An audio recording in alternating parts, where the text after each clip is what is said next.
राजा black तहर दाढ़ी हो अलेला करे जबा अंतरा जी देखिए सबसे हट के लग रहे हैं, एकदम अलग लग रहे हैं ना। आपने इन्होंने कहा कि देखिए जितने लोग बैठे हुए हैं सबसे हट के आपकी अलग पर्सनालिटी है सर, ये बात है। सनी पाजी की तरफ से बहुत बहुत पुरस्कार दोनों के लिए बहुत बहुत धन्यवाद। सभी को बांट दीजिए, बांट दीजिए। और हेमचंद यादव जी और फिर से सनी सर जी के तरफ से ये बहुत सारा पुरस्कार है। कि जब बुलेट लेके गली में आवेला आए सलेटर झाड़ी दिल धड़का गेला आ देखी देखी नियत जाला बिगड़ी हो। लोग कहते हैं कि सिर्फ महिलाएं ही सुंदर होती हैं, लड़कियां ही। ऐसी बात नहीं है, जेंट्स भी एक से एक स्मार्ट निकले जो देखते ही लगता है कि दिल कुर्बान कर देगा जी। लड़का स्मार्ट नहीं होता है, होता ही है। तुमने कितना लड़के फिदा हो जाती है, बहुत सारे फिल्म भी बन जाते हैं कि लड़की बोलती है कि कुछ भी हो जाए, गरीब है तो क्या हुआ, इसी से ब्याह करूंगी, इसी से शादी करूंगी। लड़का खूबसूरत नहीं होता है न, तो एको को लड़की रहती शादी होता भाग जाती भाई, और लड़का सुंदर नहीं है। लड़का सुंदर है, गाना कम बनता है लड़का पे का जी, खाली लड़की पे ही बनता है। राजा ब्लैक तहर दाढ़ी हो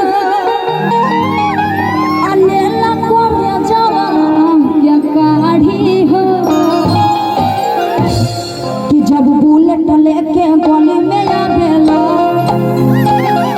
आए सलेटर झाड़ी दिल धड़का बेला और देखी देखी नियत जाला बिगड़ी हो। राजा ब्लैक तहर दाढ़ी हो लेला करे जवान के काढ़ी हो।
तरफ से बहुत बहुत पुरस्कार।